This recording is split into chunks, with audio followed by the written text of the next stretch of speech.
ever feel like you are being watched? Do you think the government is concealing vital information? I've heard things that'll blow your mind. Now, one man has the guts to seek the truth. I've been a governor, a fighter, a Navy SEAL. Jesse Ventura is not afraid to take on the institutions he was once a part of. This is what they don't want me to see. And this Wednesday, the team heads north to investigate secrets in the Arctic tundra. What are they hiding up there in Alaska? The project is called HARP. Its function, classified. What do you think they're doing down there? They tell us we're up here studying the Northern Lights. You don't study the Northern Lights for 25 years. Come on. What type of offensive weapon does HARP have the potential to be? Not only, can they manipulate weather, but the idea of knocking aircraft out of the sky and leaving no residual damage. But in order for Jesse to find the truth, he must see it for himself. What you're saying to me is scary. Just over the ridge, it comes into view. There it is. Wow. Be sure we have a lot of antennas there. Governor, it doesn't look that scary from up here. But when you can't see what it does, it gives off radio frequencies. It can be very scary. Now that Jesse and his team have seen the facility with their own eyes, it's time for them to confront the people that run it head on. Now, you did formally call them? We called this facility. We called the Air Force directly. The installation is open to the public, but no one is allowed in. And just as the former governor approaches the gate, he's stopped. Come on, man, I'm a Navy SEAL. When I get denied something, I do the opposite of getting intimidated. I get angry. Jesse is about to walk right on through when suddenly... Hold on a second, guys. I got a problem. The camera equipment begins to fail. The crew suspects they are being targeted with powerful radio waves. This is more than unclassified. That's bull. You won't believe what happens next. Find out on Conspiracy Theory with Jesse Ventura. Premieres Wednesday at 10, only on True TV. Now, that was the first episode. The last episode in the first series is airing tonight. Tyrell Ventura, one of the associate producers, researchers, camera guy. Working so hard on this project because he's the guy that woke his dad up. He's a conspiracy theorist. Those of us that question the official story are called that. Tyrell, tell us about the episode coming up tonight.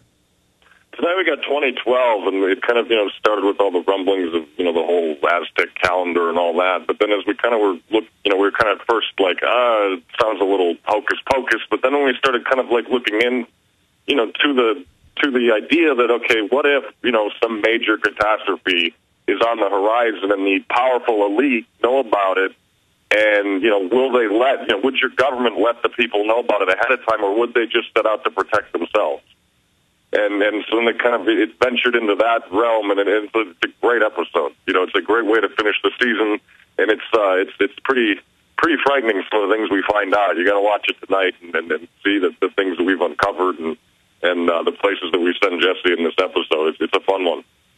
Talking to you and your father and some of the other researchers early on, you guys thought that a lot of what we're hearing about 2012 is baloney, and clearly there's a lot of hype, 1,000 different, views and ideas about what's coming up with 2012. But then after you guys did your investigation, I don't want to give away too much for tonight, you got convinced that, well, the government and rich people clearly think something's going on, and they are getting ready.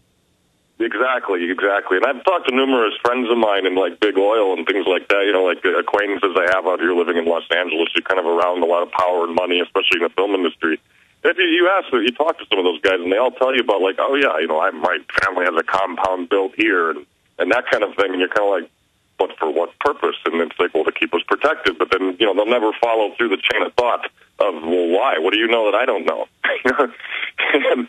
And that's what this episode's kind of about. It's not specifically that the world's going to end in 2012, but if a catastrophic event were to face the world, who's going to get protected?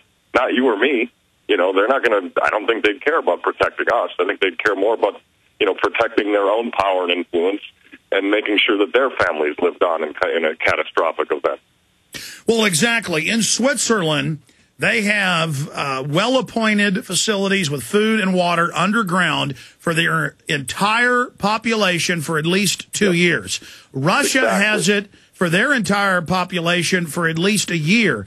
Other nations have this, But growing up in Dallas, they designate the underground car garages as nuclear fallout shelters. But our government has spent more than all these other governments combined on its own secret bases and underground facilities, and the public isn't even allowed to know about it. The public is told if we get attacked or an asteroid hits or a bioweapon gets released or a chemical weapon gets released, sorry, you're out of luck, you're dead. And that, of course, giving people an idea, is what this episode gets into. I mean, this is such an important subject, and that's what's so amazing. You guys set out to investigate, these modern issues that the media calls conspiracy theories, and on issue after issue, you actually find out the real truth and come to the same perspective that I've got from deep research.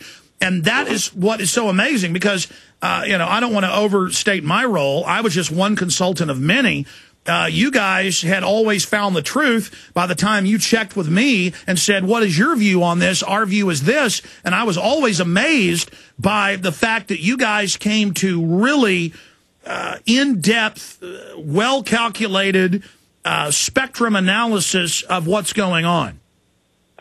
It's just being able to kind of, look at the news as a whole and when you do the research and a lot of respect to Raheem and Holly, our other two associate producers, they were fantastic. You can kind of see them on the show at the table and all the investigative team. Once you start reading the news, but reading through the news and looking at the, sequence of events and stories and things like that, and then going out and finding the right people to talk to and the people that are voicing a dissenting opinion other than the popular opinion. You can start finding a lot of facts, and it doesn't take that much. I mean, any person at home can with a few mouse clicks can start learning the truth. And if they start telling their friends, then you get a nice steamroll effect, and then that's when you can get the system to crack and hopefully bring it back to what it should be, and not a ruling class versus poor class. Well, I agree with you. And it's just very. It was just great working on the show. I mean, there was things I didn't know about, and I try to pride myself in keeping ahead of what peering through the news and knowing what the truth is. And there were things that we discovered that I didn't even know about. From the Manchurian candidates and how deep that went. That sounds like hocus pocus, but completely real. To the 2012 stuff. It was fascinating to work on the show. What is your favorite episode of the 7, Tyrell? My favorite episode, probably the 7, would be probably 9/11, just because that was the kind of one that me and my dad, that I was able to bring to my dad and kind of open his eyes up to. So I've always kind of had I hate to say this, but warm place, for uncovering the facts of what really happened that day. I just feel, obviously we weren't told what happened that day, and a lot of questions still need to be answered. And so that was a fun one, just to see Dad really sink his teeth into something that is a pet project of his, and to finally see it put on the air, and to see the pride that he had that he was able to get a show like that on the air. It's a great episode. And I mean, they're all fun. They all had moments of just fantastic candidness and great stories and great interviews and things like that, which is all you can ask for when you're trying to put together a television show. Well, we don't know yet if it's going to be picked up again, but talking to your father and others, with the type of top rating success it's gotten for the channel, something's going on if Conspiracy Theory with Jesse Ventura doesn't get picked up for a second larger season. Well, you never know. I mean, we hit the Bilderbergs pretty hard, and if they own all the media, you never know. But, no, ratings are good, and, the key is that thing I want to tell you. If you're fans of the show and you believe in the show, don't be afraid to write True TV and let them know you want to see a second season. I can give you their address right here, and, write into them, let them know. They read their mail. They listen to the viewers. They want to know what you want. And if, sure. Give the address to True TV for folks. It's True TV, TRU-TV, at 600 3rd Avenue, New York, 10016.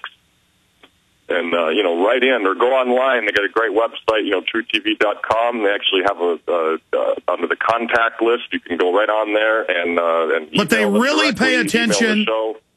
But they really pay attention to physical letters. Sure, you can go online to TrueTV.com and send them emails, and that's important. But physically writing a letter. Yep. And hey, keep this show on the air. You know, we love Jesse. We love this show. If you believe in the show, then you know, write him in, let him know. But you know, I don't know. We'll find out. Last episode's tonight. Hopefully, get some good ratings tonight and go out with a bang, and then we'll see what happens. Tyrell, separately, guaranteed. This will be big on DVD. I hope you guys make a 3-disc set, and it needs to be in stores. Is there a movement towards getting a DVD of the show out?